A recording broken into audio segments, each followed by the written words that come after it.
Lunes, magkakasingilan na. At hanapin niyo yung lalaking nakakwentro ng grupo.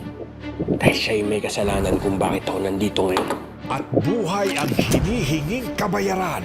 Iharap mo siya sa akin. Pagbabayaran niya ang ginawa niya kay Victor. Prinsipyo Hihintayin mo bang tumirik ang mata ng tatay mo? Hindi mapaoperahan? Halos kaluluwa ko na nga ibenta ko eh! o pangangailangan. Pera! Ang kailangan natin! Pera! Andito ho ako para magbigay ng tulong kay Mang Ruby. Ano ang uunahin ni Gabo? Hindi nyo mabibili ang tatay ko. At kung sino man ang gumawa sa tatay kong yun, sisiguraduhin namin na makukulong. Paano naman ho yung possible suspension ko? Kung anong makita ng board na dapat ipataw sa'yo, ayun ang mangyayari. Sumunod sana yung mission natin. Wala eh. Nakipagrambulan siya dun sa lalaking yun.